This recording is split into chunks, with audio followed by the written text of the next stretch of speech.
laisser des traces sous le sable du temps. Laisser des traces, laisser des traces, laisser des traces sous le sable du temps. Laisser des traces, laisser des traces, oh. Laisser des traces sous les sables du temps. Laisser des traces, laisser des traces, laisser des traces, laisser des traces sous les sables du temps. Laisser des traces, laisser des traces.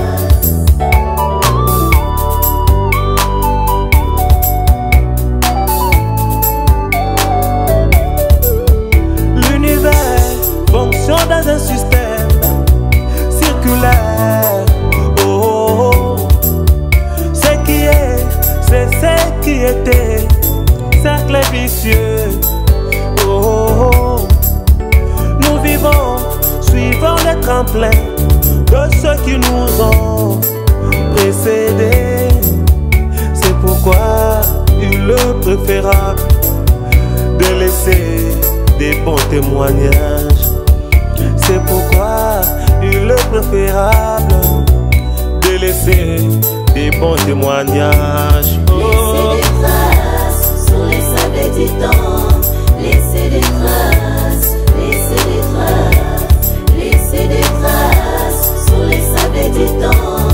Laisser des traces, laisser des traces. Si aujourd'hui nous sommes des chrétiens, parce qu'il y avait des chrétiens.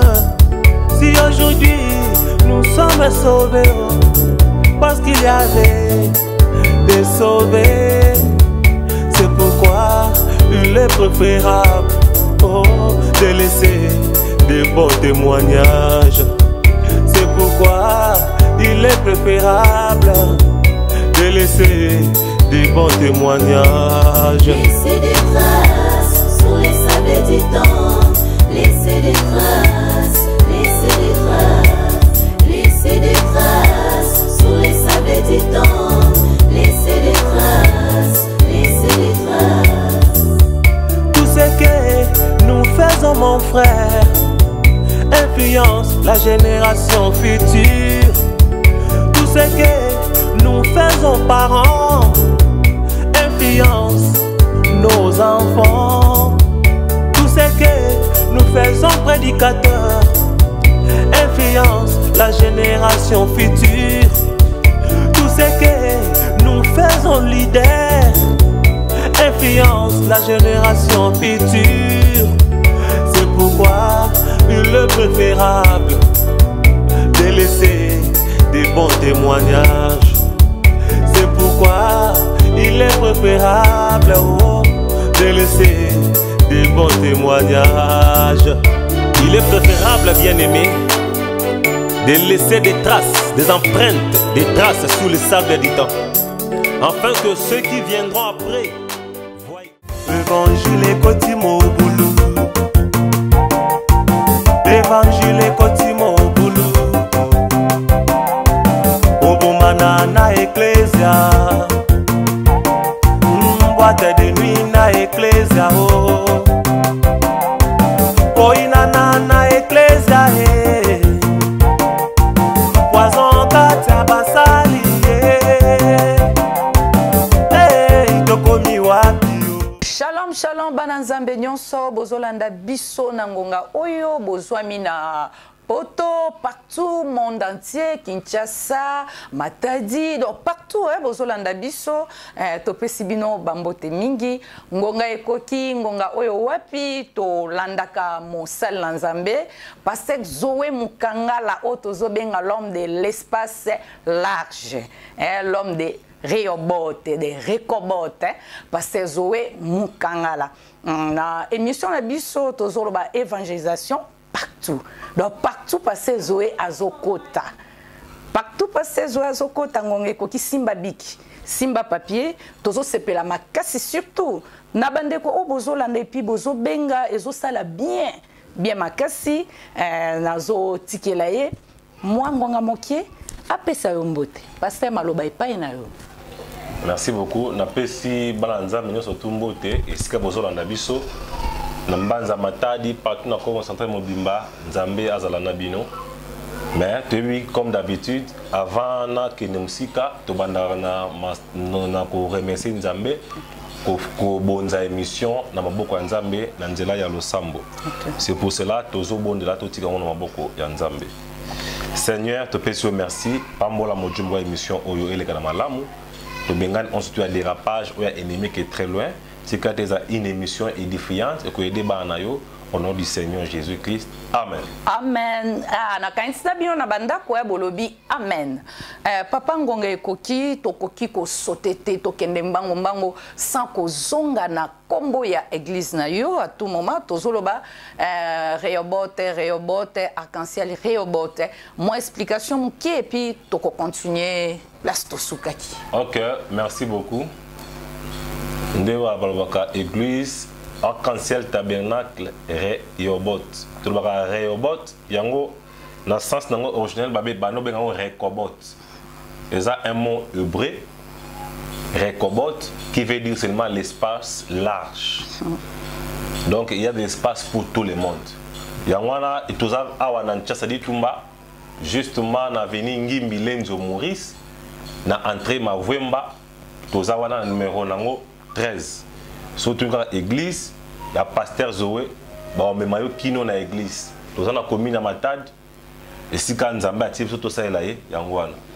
Merci beaucoup na kansi bandeko bozui déjà adresse na Yozolanda biso sepela kana pasteur Zoé na côté ya naie et puis aza pasteur muka tondi na nguya na bonzambe vraiment na kato problème nyonso oyo ezo déranger yo soki obengi okozwe aza simple ne na la kakibino aza vraiment simple pasteur Zoé tozongi mwa moke mikomileka ki na kansi to kota ki mwa makasi ko talisa bato Koma mokili ezo kende na makambo ya Nzambe. Lelo mokili ekoti mwa trouble pona bino basala Nzambe to pona bamangomba oboyeli biso. Trouble ekoti, confusion ekoti, désordre ekoti, tozoyeba te biso bato bino bozo benga tokende wapi tosala ndenge nini tolanda nani toyoka nani. Ba signe ekomi ebele siko tozoyeba te wapi vrai signe ya église au mwana nzamba ko sambela wapi sini ya malamu ya mosai na nzambe au mwana nzamba ko kolanda tozoy baté trouble koti papa et tant que pasteur au nzamba telemisi pour na monde oko koloba nini po toza dessus tout le monde bisonyos toza dessus. OK, merci beaucoup. Nabi que le véritable juge comme le disait Mobutu, c'est le peuple. Nabi que les botan les autres la biso boye on est véritable juge au bazo monake a makambo tengami e bandaka boye talaisika bakomi depuis que même peu Paul aloba ki boye bobandaki na molimo bokomi ko suka na nzoto pona nini qui vous a arrêté de courir bon d'accord qui m'amba bien moi vous arrêter pourquoi c'est vrai la situation actuelle de l'église est à plus bas l'église est quittée trop bas pourquoi tout le monde qui n'a bino même Paul azolo bango na chapitre ni na verset ni pasteur. Tout le monde qui a la fois surtout la fois passée to exprimer de Timothée chapitre 3 mais na kotanga vraiment mingi parce que moni toza makambo belé photo ngende toloba et aluma mambo belé même dans Colossiens ça va place belé là où Paul en parle et Paul azolo balobi l'apparition quand il parle de l'apparition de l'impie l'antichrist viendra il est censé venir. Parce que dans le dernier jour, il y aura des temps difficiles. La véritable foi vous avez transmise une seule fois pour toutes. Mais avant qu'il y ait Antichrist, il faut apostasie et yanano. Donc il est dans l'obscurité totale. C'est-à-dire la confusion est partout. Comme la tour de Babel. Tour de Babel, tout le monde qui a la confusion. Une tour de la confusion. Parce que bon Babel, c'est la confusion totale. Il a fallu que Nathan pe oyo Babel et zonga, confusion et zonga. Confusion c'est pour nini. Il y a des querelles partout. La Bible a dit Paul pendant qu'il y a des querelles entre vous, vous êtes encore charnel. C'est lui qui a dit, je suis de Paul, l'autre je suis d'Apollos, l'autre je suis de Céphas. Vous êtes encore charnel. Les lots, notre but, motif, pour Toyeba, même le prophète, il y a tant de soukandé, tout le monde a la fois passé, à Zoloba, par rapport à l'église, on va appartenir. Est-ce qu'il pointe les gens vers Christ ou bien il pointe les gens vers où? Les lots, ceux qui m'ont pointé vers Christ, tu connais la vérité, maman, j'ai tout. Tu n'es pas mon frère. Mon frère, c'est celui qui élève le Seigneur Jésus-Christ. Quand tu élèves le Seigneur Jésus-Christ, tu es le bienvenu. Mais si tu as élevé Nzambe Moussous, alors tu as la même foi. Il a fallu que les gens abandonnent la véritable foi dans ce temps de l'affaire. Qu'est-ce que cela veut dire? Sache que dans les derniers jours, il y aura des temps difficiles. Car les hommes seront égoïstes, amis de l'argent, fanfarons en termes d'assimateur, rebelles à leurs parents, ingrats et religieux. Ce qui tient à moi, c'est dans verset 5. Ayant l'apparence de la piété, mais réunion, c'est qui en fait la force. Éloigne-toi de ces hommes-là. Il faut s'éloigner de Bango. Mon Bible besoin là. Tu faut s'éloigner de Banane. C'est-à-dire que on va s'éloigner des abattoirs Babunginzela. Mutabunginzela ko sangana était selon la Bible. C'est ça abattoirs Babunganzela. So Babunganzela ngo ezaka kate que non pour atteindre l'église Babunganzela. La construction ne dit rien. Le nom de l'église, c'est pas ça qui sauve. Oh, ponga na église ngai soleil tabernacle ndena kelo la yukuta. Oh, pour y a église na ye ceux qui ni yango akene lola. Jamais les noms ne sauvent pas, les noms d'une église ne sauvent pas. D'après ça ba nzambe ba référence belé même au sakoli atanga soka. Azoba la doctrine ne sauve pas. Abi ce qui sauve c'est un cœur juste. Azoba on a Dieu puissant et la divinité expliquée. Azol bakuna clair tout temps quand on a bino la fois passée à l'objet que non mieux vaut être dans une fausse doctrine mais avoir un cœur juste parce que les problèmes qui importent aujourd'hui ne konangai est-ce que Yesu tant on songa tout na ote que non au sambela l'église nine a tout na yote mais Yesu tout na yo est-ce que ton cœur est droit ndenge toye makana nzembo si mon cœur est droit quand il m'appelle si mon cœur est droit j'entendrai si mon cœur est droit quand tu m'appelles je serai quelque part pour entendre mon donc si mon cœur est droit parce que le loyo apostasie batu bako sana komema les âmes au salut bako sana komema un cœur droit bako nganini yo zala fanatique nanga yo zala mutu église telle église na biso ndele kibe bango biso nde toleki bango ba wana babunga nzela biso nde tola vérité eloko wana nzamba zate yango to bengi apostasie l'abandon de la foi qui est transmise une seule fois pour toutes, qui nous pointe vers le seul Seigneur, qui est le Seigneur Jésus-Christ. Je n'appelle pas les gens à venir être des membres dans mon église. C'est pas ça bit nanga. Je veux que les gens aient un lien direct entre Yéna Jésus-Christ. Il y a un monde essentiel. Parce que Jésus-Christ a d'autres brebis qui ne sont pas de cette... J'ai encore d'autres brebis qui ne sont pas de cette bergerie. C'est-à-dire, mais Yesu va pas quelque part, c'est-à-dire, ce qu'on va prendre quelque part. C'est pourquoi Élie pensait qu'il était resté le seul. Mais il y a encore d'autres prophètes, on va fléchir les genoux, quelque part. Élie pensait qu'il était le seul. Le la vérité. Ok, l'ukuta, belé par-ci, par-là. C'est pourquoi nous sommes Rehoboth. Nous sommes là, nous ne sommes pas dans un système donné, dans un mur clôturé. Nous sommes là, on a tendu les mains larges. Tout celui qui fait suivre le Seigneur Jésus-Christ, tous ensemble, nous sommes là ensemble, en train de coopérer ensemble.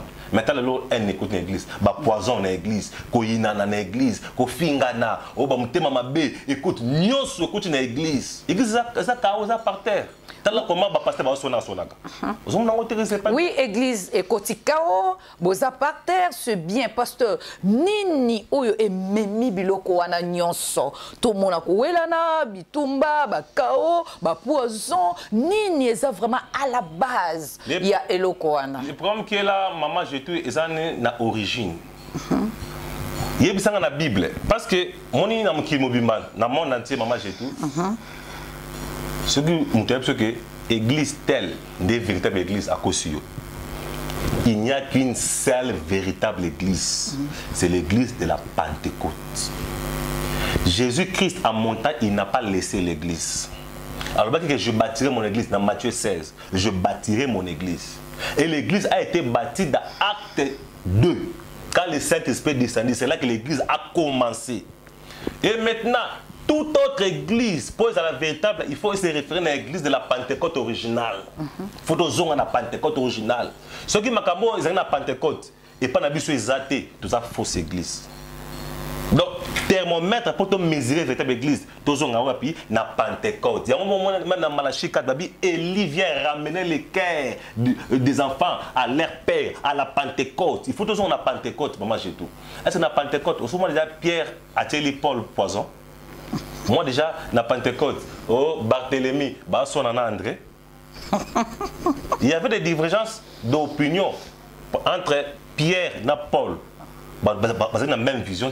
Nous les avons. Pierre était trop légaliste. À tel point que nous avons dit que non, il est écrit trop il était trop un homme borné dans l'écriture. L'écriture, moi j'ai tout, c'est bien, mais il faut qu'on ait un espace large. Les gens qui ont une écriture, comment les lots oyo. Les gens qui ont surtout les belés. Ils ont du mal à traiter la sorcellerie. Quand il y a Marie de nuit, quand Marie de nuit, ils ont raté un message.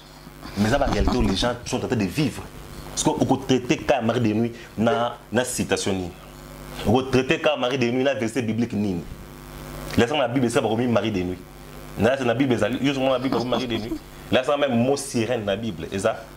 Mais ça va expliquer. Là, ça va parce que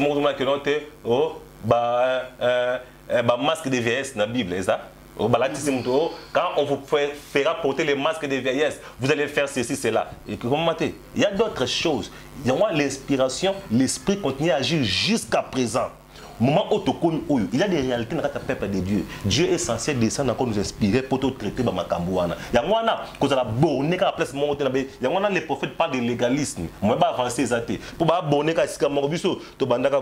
Tu as un message à ya Branham bandaka là. Zara mutu soit la tidjin, babi mutona za asumuki. Mutu soit la tibuyo, wana za païen, la tidinette noire, wana païen. Mais le oh, les gens disaient ça en fonction de quoi? Zara ba limite. Ok, Dieu n'est pas limité, maman, chez tout. Dieu est vaste. Dieu peut faire. Jésus a sauvé un pécheur. A baptême, mais a sauvé le voleur mourant sur la croix. J'ai vu la temps de la fin, être donc recevoir la vie. Est-ce que les gens qui battent maman? Si on a mis là-bas dans l'écriture, c'est que non, c'est que bah sauver tes familles, bah les baptême, Dieu est souverain, maman, j'ai tout. Dieu fait ce qu'il veut. Mais bah tout ici doctrine et là celle que bah guerre on est y a les années. Mon amour à ça les systèmes là. Là par exemple, ndenga na zabwe, la bandi mouvement na mo be awa. Na tiba mir. Ba barrière. Na biso ce que ba adepte nanga. Bosukela wa. Kaka ndeto na vérité. Ba tu nyoso na ba bunga nzela. Ce que par là pasteur, yango tokoki kolobaki politique ekoti na kati ya makambo ya Nzambe po wana ekomi politique ya mabe pona kokanga bato kokanga bana ya Nzambe bakanga mata mosusu doctrine wana pe yozomemela biso eza fausse doctrine mais olingi toujours okufa donc iso okendeli felo okenda mikumba ya bato na yo wana elongo alors par là yango tozoloba politique ekoti na église pasteur politique ekoti makasi na église.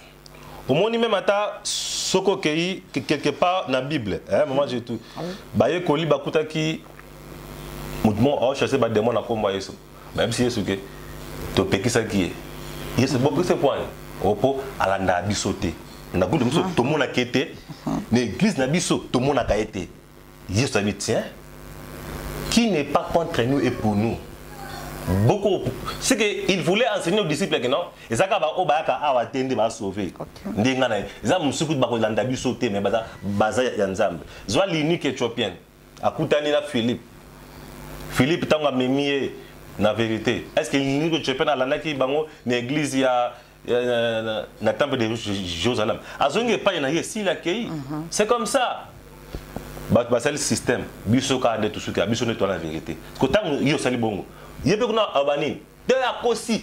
ont la vérité. On n'a pas bien. En diabolisant les autres. C'est ce qui a détruit l'église. Ce qu'on koloba boye pasteur ezolakisa ke mensonge ekoti meme na bino bozokamba biso na bino basali ya nzambe sikoyo par là tokoki koloba ke bino boke korejoindre diable na esika bato baza na kati ya molili baza ya na ngambo ya diable baya korejoindre bino basali ya nzambe mais bino sikoyo boke korejoindre diable par là toloba satana aleki bino na nguya ya yesu ekiti nango eza lisusu te papa. Bon, ok. Bon, oui, ils ont awa. Ils ont oyo nzambe. Naba oyo ba nkote se bango moko na makambo nzambe. Moi je l'ai toujours dit.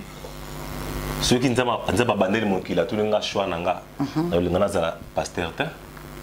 Comme ça ma casse. Qui pasteur ozana succès et ana mbongo ezana nyonso mutu nyonso zo envie yo wana lingina koma mwasa pasteur antel na boto la place wana lelo place wana ozo mema bino top yo zo boyango moni kala tan tondo kola so moni soda le kala ti technique to bi ngabe ko soda c'est ça mais soda ngabe so tala mwana makam to mona kuna vano kuna nia so neba ki mena za nkuda zande moko musanje mzape ki soda moi je ko kamba am nzamba ko tsambi so proba am wala am oyo akelo la te à cause na yo ça peut-être t'as la responsabilité les hommes de Dieu bazo bossa ne lo ko na mama tout mais la plupart des gens que Dieu appelle balinga ngote comment yo zo linga ngo musanje mzamsala passe musa succès ce qu'il faut yeba yo o luka succès na musala nzamba mais so manza mena bengao yo mo luka succès na musala nzamba okitisa yo oui bozo luka succès qui s'élève bozo ke ko simba même ba qui si pona succès kasi yango pour moi que non to kwesi ba barrière ba mpate ba bimi bantaba ba koti yango moni ke nini mambe koti ya mabebele mais je vous dis ce n'est pas étonnant même la Bible a dit que l'impie les fils du diable, les fils de la perdition, même dans le trône de Nzambe, à s'élever au-dessus de tout ce qui s'appelle Dieu. Le diable vient toujours asseoir là où il y a Dieu. Le diable a côté l'église. Le lot, que le diable était le diable n'a pas église. C'est là où on va trouver le diable. Natangelo mon a plus ba peut-être bande ko bolanda biso pasteur atangelo ko moko na kati ya Bible na tanga na musakoli. OK. Les expériences 1 paragraphe 34 yoka l'église a failli. Est-ce que vous m'avez entendu penza? L'église est faillie. Ba boy ko loba men parce que pasteur osimbi Bible te mais osimbi mosakoli. Soko bango bazana bandako bakotangela ngona chapitre nini na verset nini. Balora na expérience 1 paragraphe 34 mosakoli to tanga oyo. Moni William Branham mama jeto. William Branham n'est pas Dieu. De 1. Yami balé. William Branham a coupé la ngate. Yami sad. William Branham yetende ba pesa amunanga pour abikisango nanga na Branham to dépend na Yesu Masi pasteur wana yo mtolobi yango parla yango nozolo ba okokoma na problème na ba pasteur ya message mususu parce que ba misusu tina banzela ya poto tozolanda bango bazolo ba Jésus yende William Branham yende zo représenter Jésus soko koto pa na yo ozolo ba makam mususu soko parla tozo yibati pasteur William Branham azo représenter Jésus oui zana nakiki kolba natinga pe non représenter Jésus c'est yo zo mona Yesu même Jésus a dit ceci, j'étais malade, personne ne m'a vu est venu me voir. J'étais dans la prison, personne ne m'a visité. Tout ce que vous avez fait à l'un de ces petits, c'est à moi que vous les avez fait. Tout dans le Saint-Esprit, il représente Jésus. Isaac Abraham est mon côté. Tout celui qui a le baptême du Saint-Esprit, il représente Jésus-Christ sur la terre. Tout pasteur dans son église, il représente Jésus-Christ dans son église. Abraham est mon côté. Maintenant, mettre cela en Branham seul, c'est là où il y a les problèmes. Il est un messager, il est un prophète, il a sa place. Moi, je ne suis pas un prophète, je ne suis pas un prophète majeur, mais je suis un pasteur dans mon église. Merci. Je peux représenter Jésus-Christ. Branham tante le baka, Branham tante Otanga, Otanga a été pour même Branham. Il nous a montré la Bible. Notre absolu, c'est la Bible. Maintenant, tante Otanga Branham, ils ont quoi les lois? Même maintenant dans l'église est belle. Tu peux avoir une citation dans la classe que tu as René Descartes a l'obaki boy. Oh Jean-Jacques Rousseau l'obaki. Zak non, aux arabes et l'homme tu as bien l'âme. to bo mangote. Même le lo on a pas ah maman j'étais le bon ngabwe. Le lo ya bien lobi na ko lobango. Maman peut tout monde ya bana lobi maman malam. To zanga ko lobi langote. So dans la Bible maman j'étais il y a pas l'évangile selon Jésus-Christ. L'évangile selon Pierre tout. Et ça pas comme ba. Sauf dans la Bible au moins Esaïe, Jérémie, non moi si kuta mutwa rite. Comme rite tout les livres des rites mutwa moi si kuta. Bible les a constitué na basakoli. Ça batu kaka. Pour voir Dieu il faut passer par l'homme. Merci. L'église a failli. Voyez-vous, au lieu de rassembler les gens à un seul corps, elle les a séparés. Au lieu de un seul corps, corps de Christ, que boya na Yesu. Mais bakabol bon pour aller. Biso net la vérité. Ba wala ba bunga. Ba kuna ba bunga. Ba kuna ba lobi ke Yesu esi aye. Ba ba bi Yesu aye na nute. O ba bi Yesu akoya. O Yesu akoya. Yesu so aya. Pasteur Yesu ayato ayeto akoya. Maman j'ai tout, c'est clair. Yesu aya. Yesu ayate. C'est monté maintenant ça ya kobonga. Ce qui Yesu aye, akuti monté maintenant ndengeni. Ce qui akoya, akuta monté maintenant ndengeni. Au moins tous on a l'état du cœur. La doctrine ne sauve pas. Ndeye mo so la zoloba. Ya ngona ngana na se baza la doctrine. Adam dabi que non, Yesu aya, ce monté maintenant ça clarté. Na collaborer na yete. Adam dabi que yon si parmi bato ba que non, Yesu asa ya bandu bazate. Bandu bazali. Bato pe ba non, Yesu akoya, bandu bazate na kati bazali. Alors, makamona Yesu ngana ni. Est-ce que na kati bato ba que non, Yesu aye, ben scro bazate. Ce que pasteur pour na bino, pour na yo pasteur au te ya monde. To confirmer ndenge nini Yesu aya to akoya. Et ça clair.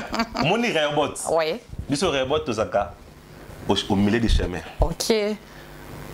Tant on a terre en église, na terre na Yesu.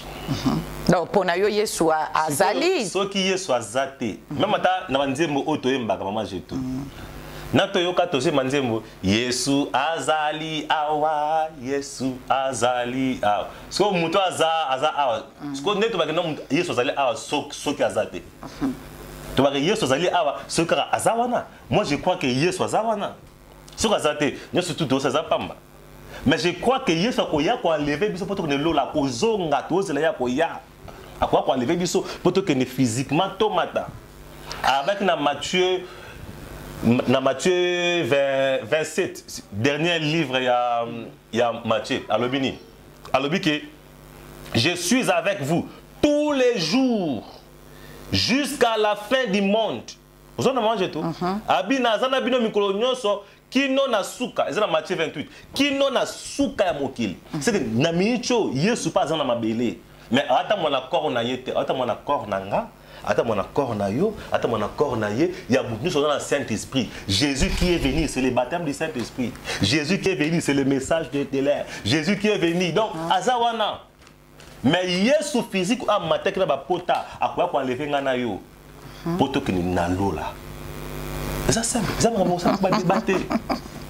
Merci bandeko bozolanda biso na kanti boza na Vietnam boza na États-Unis na partout bozali bozolanda pasteur Zoé Mukangala alobi lokomoko église balobi échoué nyonso toyoki mais bangonde baza na charge ya kozongisa biso pona kosala force wana que non eloko wana elongwa nzambe to Yesu azonga au top azonga na place na ye pasteur c'est bien ozobeta lisolo ya Rehoboth église na yo awa yo zobenga moto nyonso aya yebaka okoyamba catégorie nyonso qualité nyonso ezana bato mususu surtout les femmes côté bauti bamisu baza non na zana ministère nanga ngai kuna na banda koteya ngai kuna na banda ki kosala boy est-ce que na Rehoboth pa na yo oko accepte que moi si aye azoteya ou bien tokokuta na kaka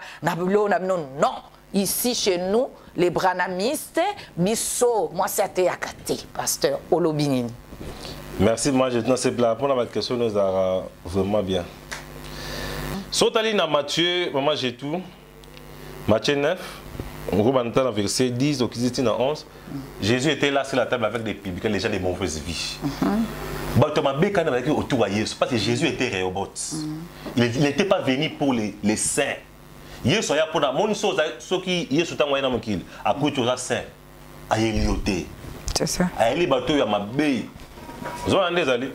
Maintenant, quand on dit l'église, l'église c'est une dispensaire, c'est l'hôpital. Si on a un hôpital, la vie que nous avons bien dans un hôpital, c'est que allons comme hôpital à la salle de fête. Mais si on a un hôpital solo, il faut beaucoup de battu, na prothèse tanga, tout ça. Il y a nos églises, il faut que tu aies une serre naturelle, maman j'ai toujours. Bandimi nanga o bandima kala bazawana bandimi ya Jésus to bandimi na yo te na lobeli na terme o bato lobela normalement na mokili pour le lobby bokomo kanga bato ya nzambe bakomi bato na yo berger quand on dit berger ça part à partir des brebis nzamba peso bana na dio so bout bana bana nanga en réalité baza bato nzamba ndakela. OK, merci.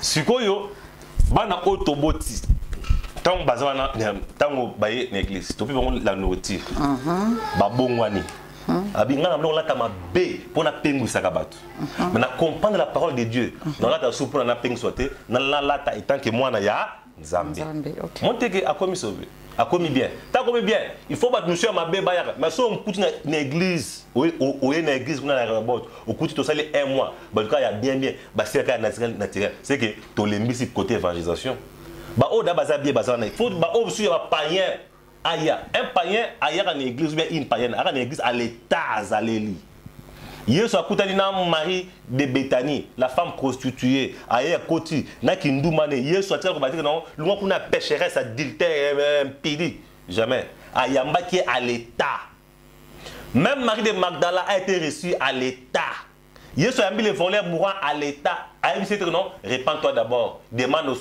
à ces gens ici pardon parce que bato sele mabé bazali awa non ayambi à l'état n'a pas une église mutuka ya ayaka à l'état c'est to yamba à l'état il faut d'abord parole l'évangile évangile ne sokola mudnon ta yoki évangile non te à comprendre non te à komina ngambu na yo comment appliquer ba loi na bino et ça la gata comment il faut no mutu à comment à faire partie ils ont la mutu sana nous azana Angola oki ko infliger loi congolaise il faut alunga Angola tant à cause de RDC à une nationalité congolaise nda prwana ba loi congolaise comme kolanda yi mais mutana bana na Angola vous savez que non ote yemba debout congolais ata yo moko vraiment manger tout ya moi la peine église ezabongo ya moi Jésus était comme ça il fallait moi c'est ce quoi yé o até ya kanaye. Si une prédication de Monseigneur Branham, arrive-t-il à Dieu de changer sa pensée au sujet de sa parole? À partir du paragraphe 30 qui dit alors il y a un ministre ministre de l'église.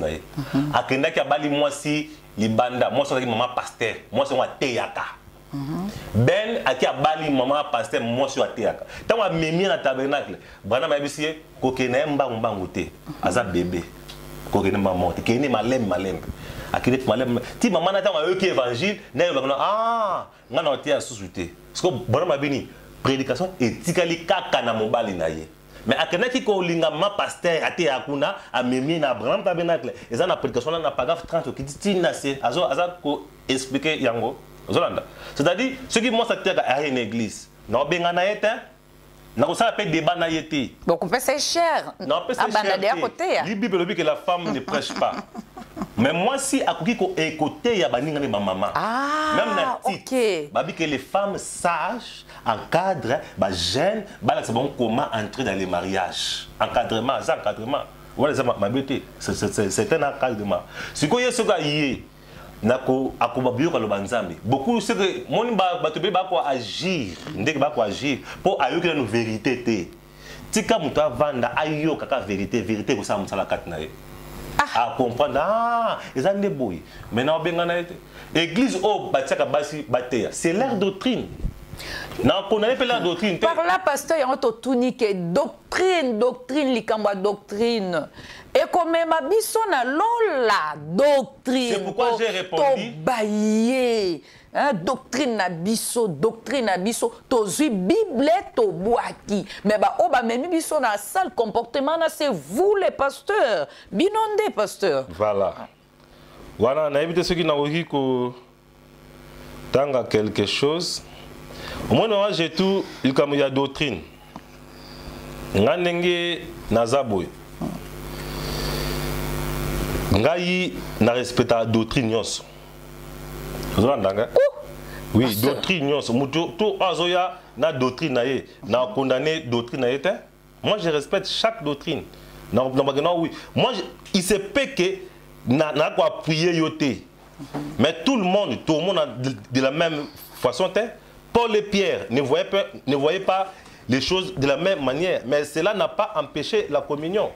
Mais et l'autre, par exemple, que non, moi si athée, moi je ne crois pas que moi si athée dans mon église. Mais moi si athée dans son église. C'est la doctrine. Ce que moto na ou azon di moi si athée vraiment beaucoup dit à l'icolo oyo. Et bongi pepo na ye po fandi penza mwasa la ti pantalon a telemi azote ya yo tata o fandi wana na kiti siko batata wana bazana si abila kelia mabeto bango vraiment pe na lola bakomona ngo boy pasteur. C'est que moi je sais, ma Bible me dit que la femme se taise dans les assemblées. Il ne leur est pas permis de parler ni de prendre l'autorité sur l'homme. C'est que moi je sais que ma Bible me dit. Mais ce que pour la que non, mon balo avant de wana que l'eau bien li felo. L'eau les ali comme nangate maman j'ai tout. L'eau les ali comme nangate. Moi je peux pas parler dans mon truc. Oh que l'eau que li felo non. On les ali l'affaire de Dieu. Mais c'est que moi je vais dire que ma Bible me dit que la femme c'était dans les assemblées des saints.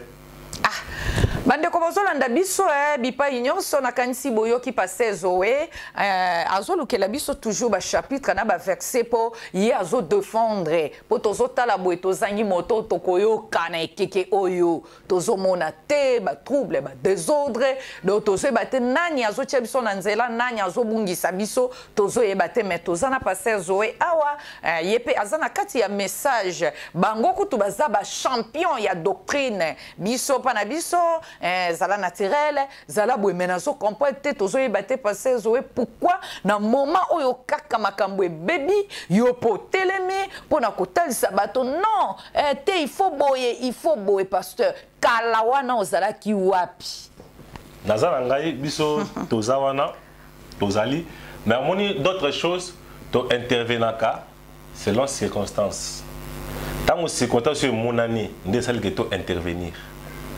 C'est quand c'est mon ami tout intervenir. Il faut faire la part des choses.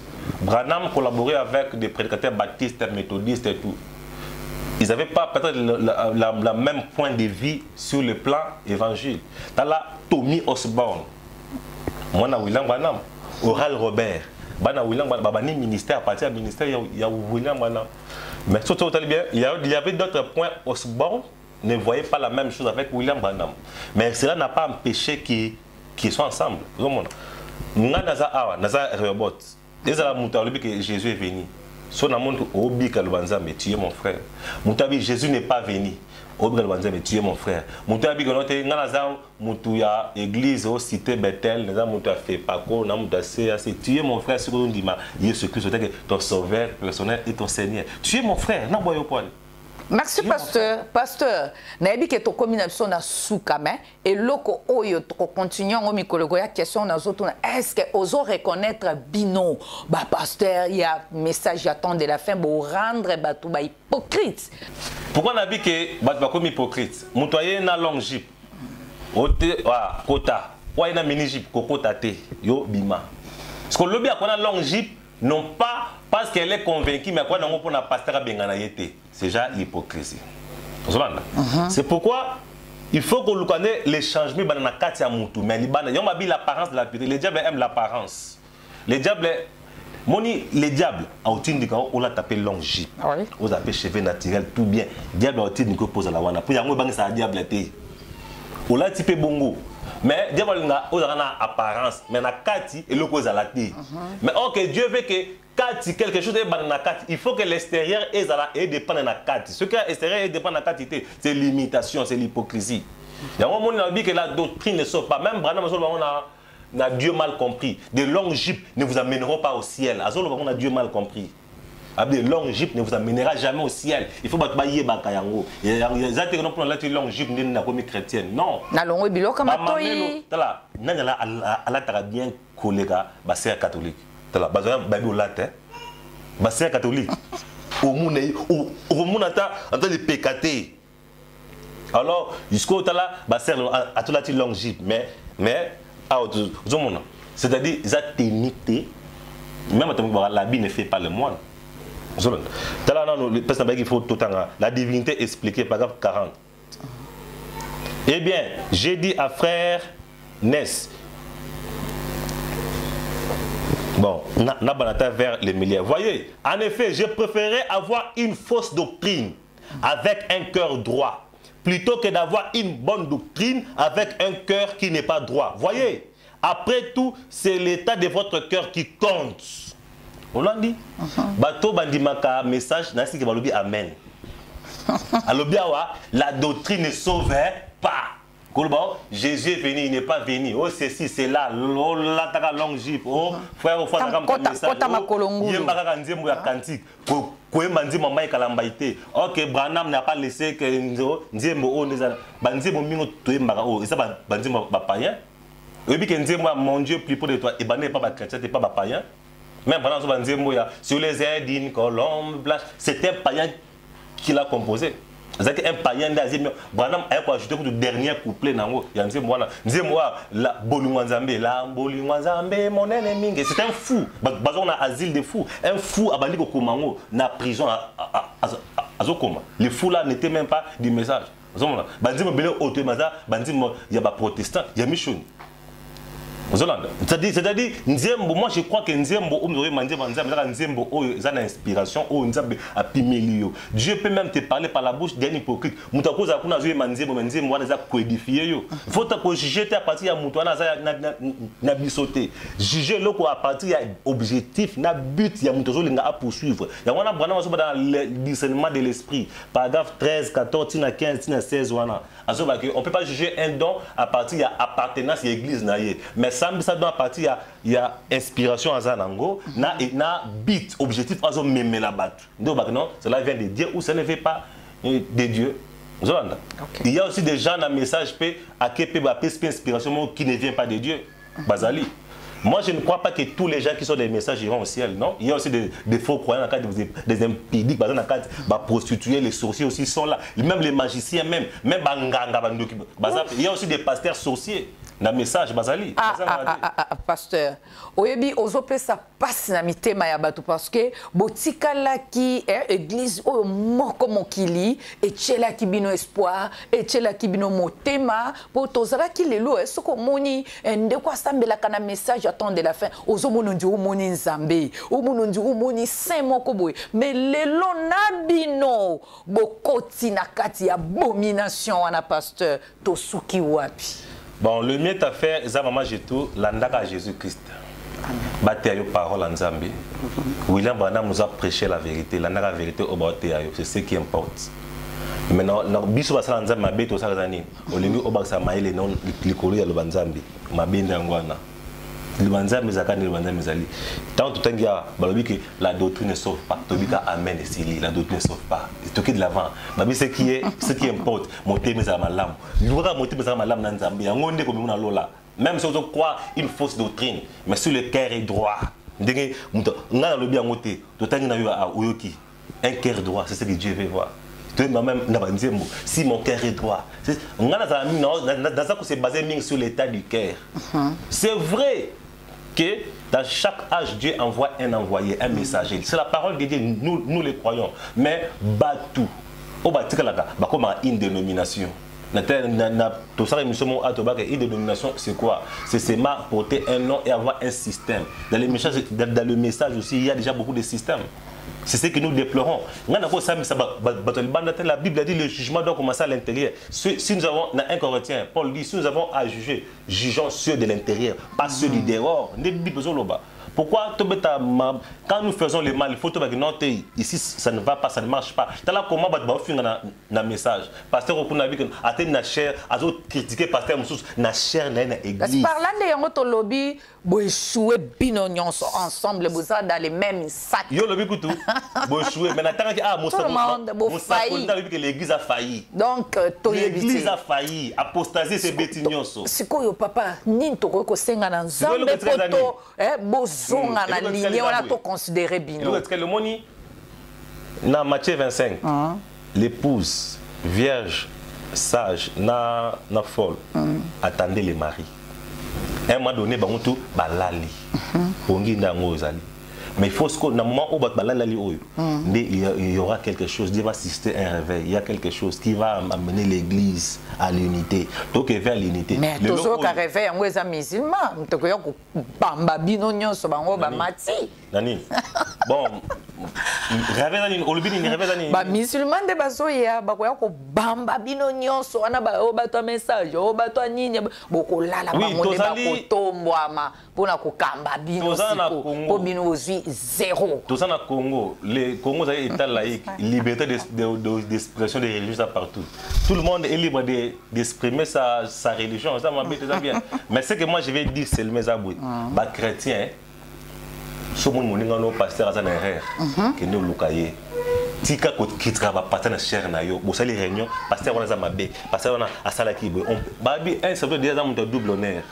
Yem ba le so moni muto sali mabé. Pourquoi au matin na cher na yo? Pourquoi tu s'aimer ba haine? Ba ninga ba bomba buzomba na bango mais bino ba to réveil. Bo mi panza. Nous ne collaborons pas avec les gens de l'arc-en-ciel. Voilà. Nous ne collaborons pas avec les gens des arbres tabernacle. Voilà. Nous ne collaborons pas avec les gens de telle église. Donc, nous avons des bons messages. Abomination. Ce que tu as dit, ok. Tu agis comme ça sur base de quelle critique? Voilà. Ça, critique. Vanda qui me sili. Moi, peut-être je ne suis pas d'accord avec toi dans ma déclaration, mais rien n'empêche que tu sois mon frère. Nanda kuboye nga peut-être na lia ke l'hôtel mais moi nanga tamsu à ce plat collier le nga na lia kate donc peut taper moi na zolia plat musu différemment nanga est-ce que elongola za moi nanga non même peut-être l'église tout le monde ne doit pas croire la même chose si tout le monde croyait la même chose il fallait que dans l'église comme mon corps. Non, tout le monde est libre de croire ce qu'il croit. Mais le problème, c'est quoi? N'a qu'au détruire la chair, ses convictions. Tout le monde est libre de s'exprimer. Toi, dans le Congo, la Constitution nous donne l'autorisation. Tout le monde, dans l'article 22, tout le monde est libre d'exprimer sa conviction. Tika Mouto a exprimé sa conviction. C'est ma conviction. La Bible me dit ça. J'exprime ma conviction. Ce que je crois en angoté. Alors tu es libre aussi à exprimer essentiel que Ozobana est en akati à ma commis. Et si li, zaba ma opinion en termes de même dans l'eau ce qui va nous amener au ciel. Ce qui est dans le Saint-Esprit, dans le Saint-Esprit, c'est ce qui importe. Merci. Merci pasteur Zoé. Oh vraiment yango to bengi évangélisation partout. Pour ezokota partout, ezo toucher mutunyoso, oyo simbami, o simbami, o boy me ya koti partout pour na moni akabolité que bisonde azoloba pona tout le monde vraiment félicitations pasteur. Surtout pour na thème na yo évangélisation partout, to comprendre vraiment ozoloba pona mutunyoso. Vraiment merci pasteur nakani simbala sima okozongela biso lisusu tozana yo tina tikaka. OK. Pasteur liloba ya suka na bato bazolanda biso po to clôturer na biso. OK. Liloba ya suka ngo nzamba pambola bino mingi bande konangai. Je suis votre frère. Ceux qui dans le place sont blessés, pardonnez-moi. Tous dans les champs missionnaires. Ceux qui ont besoin de questions, il y aura tout cela. Ou bien on a un téléphone, on a pesé qui awa.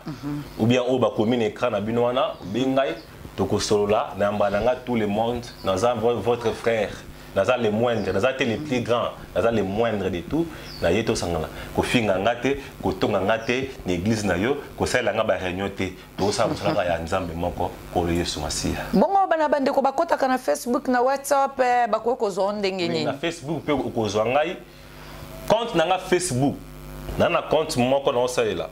Quand on souhaite dans la kala, zali ba comme pasteur Zoé, mais on a celle là on va sauter. Na sala min compte o ba comme Zoé Mukangala. So mon compte ba comme Zoé Mukangala, compte na ngwana. Komela nga wana WhatsApp na Facebook. Zoé Mukangala. Komela ngai to sola. Na WhatsApp komela na 085 520 43 43. Ok. Ah, merci, hein, Nabandeko, bo, tuna kibiso, nakanisi, bozui déjà ba détails nyonso pour aux pasteur, pour contribuer, même yo mosala nzambe, aux olanda biso, aux d'accord na pasteur, aux d'accord na yete, beaucoup ko partager, nanzela ya numéro apesi, soit au côté na Facebook, beaucoup sola bien. Vraiment na bino bozo sepela na émission bolembate, hein.